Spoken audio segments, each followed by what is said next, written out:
Today, we're diving into one of the most influential books of the 20th century. I mean, this is a work that completely reshaped how we think about fairness, society, and justice itself.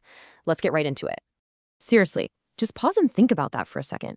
If you had to create the rules for everyone, but you had absolutely no idea if you'd be rich or poor, healthy or sick, what kind of world would you build? This single question is the revolutionary thought experiment at the very heart of John Rawls's A Theory of Justice. Now, to really get why this question was such a bombshell, we need to rewind a bit, back to the mid-20th century. At the time, political philosophy was pretty much dominated by one single massive idea. And frankly, a lot of people felt it had kind of run its course. And that idea was utilitarianism. For almost a century, it was the theory. It was the one that every other argument had to measure itself against. And you can see why. It's simple, it's powerful, and at first glance, it seems pretty logical. So the core of it is basically this. The right thing to do is whatever creates the greatest good for the greatest number of people. You just add up all the happiness, subtract all the suffering, and whichever policy gets the highest score, that's the one you go with. Simple, right? Well, this very elegant idea has a really troubling dark side. What happens when the happiness of the many actually depends on the suffering of a few? A purely utilitarian system might just have to say, well, tough break, and justify sacrificing the basic liberties of a minority if it made the majority happy enough. And that possibility, it left a lot of philosophers feeling deeply uneasy. They knew there had to be a better way. And then, in 1973, John Rawls drops A Theory of Justice. And it wasn't just another critique, it was a completely new system from the ground up. A genuine alternative to utilitarianism that would set the terms for every single debate for the next 50 years and, honestly, right up to today. So, how did he do it? How did he build this whole new system? Well, he did it by taking us right back to that question we started with, and he gave it a name, the veil of ignorance. This is Rawls's genius-level conceptual tool for figuring out what justice actually is. Okay, here's how this thought experiment works. First, you imagine a group of people in what Rawls calls the original position, and their job, to agree on the fundamental rules for their society. But here's the kicker. They are placed behind a veil of ignorance. This means they know nothing, zip, nada, about their personal lives and the society they're designing. They don't know their class, their talents, or even their own ideas about what makes a good life. The goal here is just brilliantly simple. By taking away all the information that could possibly bias their decisions, you create a situation that is perfectly, ideally, fair. Justice, for Rawls, is whatever principles we would all choose in this uniquely impartial setting. So, from this position, Rawls draws this incredibly powerful conclusion. He says that from behind the veil, people would be risk-averse. I mean, you're not going to gamble with your fundamental rights because you might just end up in the group that loses that bet. Instead, you design a system that makes the worst possible position as good as it can be. It's a strategy called max-min. You maximize the minimum outcome. So what does this max-min logic, this play-it-safe strategy, actually lead to? Rawls argued that the people in the original position would end up agreeing on two very specific principles of justice. Okay, first is the equal liberty principle. This means everyone has to have an equal right to the most complete set of basic freedoms, like freedom of speech and conscience. This one is non-negotiable. It has absolute priority. Then, and only then, do we get to the second principle, which is all about inequality. Social and economic inequalities are okay, but only if they meet two conditions. First, fair equality of opportunity. Basically, everyone with the same talent and ambition has the same fair shot at success. And second, the really famous one, the difference principle.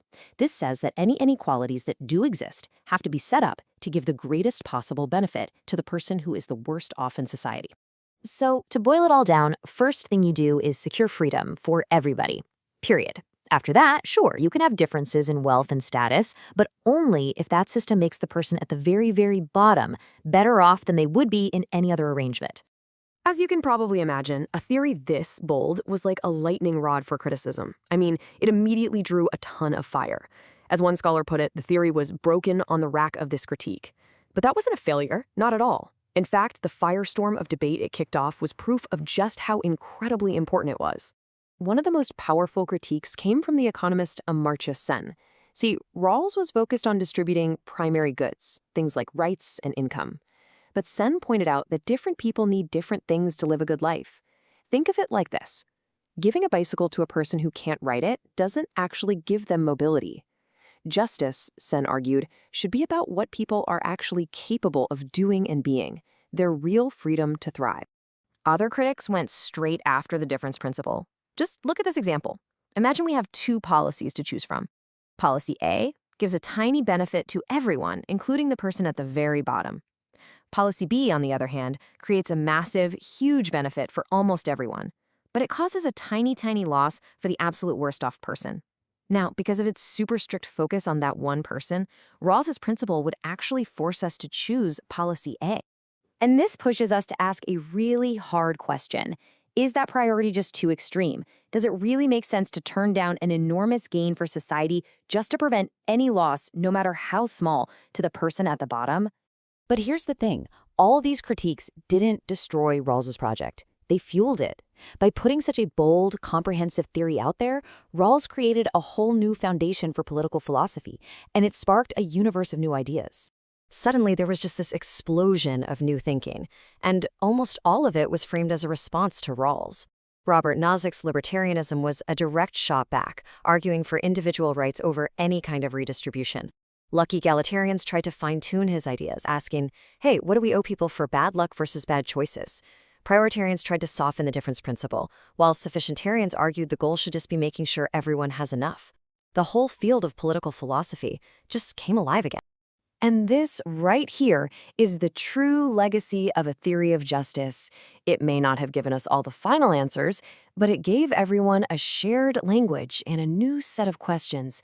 He didn't just join the debate, he completely reset the agenda for it. So why should we still care about this dense 50-year-old book of philosophy? Well, because the conversation that it started is nowhere near over. I love how the scholar Richard Arneson put it. He wrote, "The pot that Rawls has stirred up is still bubbling. His ideas, and all the responses they provoked, are still shaping our most urgent political debates today." I mean, when we debate what we owe to the world's poor, or what counts as fair opportunity in schools and jobs, or how to balance freedom and equality, we are working in the intellectual world that Rawls built. His questions have become our questions. And so that brings us right back to where we started. Back to you. If you were to step behind your own veil of ignorance and look at the world today with all its vast inequalities and new challenges, what principles would you choose? What does a truly just society look like now? That is the unfinished conversation Rawls left for all of us.